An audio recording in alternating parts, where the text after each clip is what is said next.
Welcome back, friends. It's been 5 years since the COVID-19 pandemic kept us all at home. Boy, do we all remember that. And as a whole, research is showing that we are not socializing or traveling as much as we did pre-COVID. We wanted to understand why. So joining us virtually with some answers is Susan Harrington. She is a marriage and family therapist. Susan, thank you so much for being here, darling.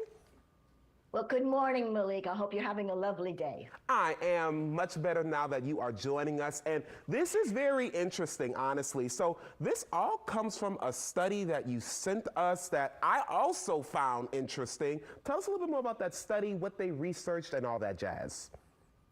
So the study was really focusing on people who wanted to know about what to do with the buildings. Are we going to be coming back, structuring the city, right, doing that kind of thing? And they looked across the nation. And unexpectedly, they identified two behaviors that are showing up as part of what's happening from the pandemic. So social interaction and travel for us, whether it's for work or for pleasure, have really decreased, right? So the study started in 2003, and it's gone all the way through 2024. So that it completely included all of the pandemic, as well as getting vaccinated and then the boosters that followed. It included all that time period.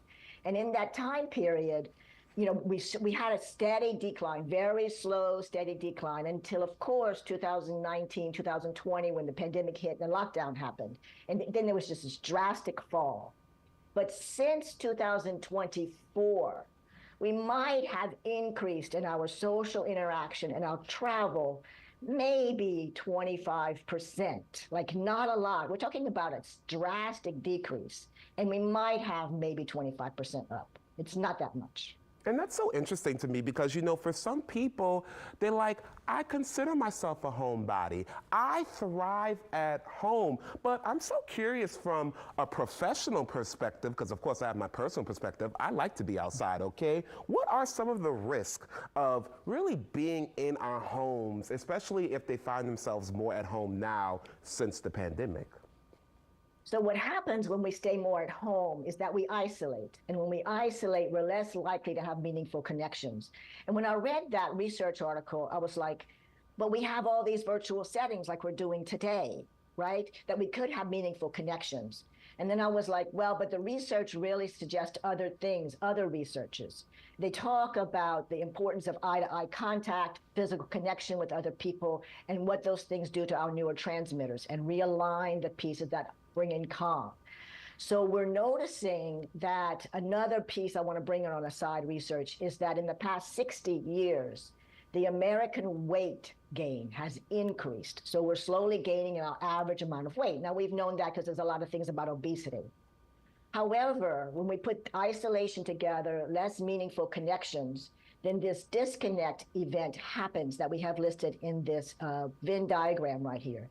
Right, so we take the body weight that's increasing, so now anxiety is going to increase, the chance of depression is going to increase, mental fatigue will increase, stress is going to increase, all these pieces. And so to remedy those things, we have what we call maladaptive tools.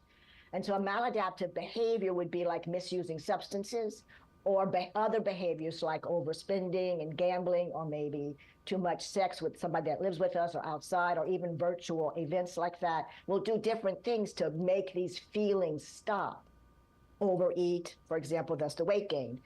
When you look at this domino effect of all these beautiful colors and you get to the bottom, you see what it says? Increased risk of early death. So isolation and less meaningful connections is the start of a cascade, a negative cascading event that we need to be very mindful of.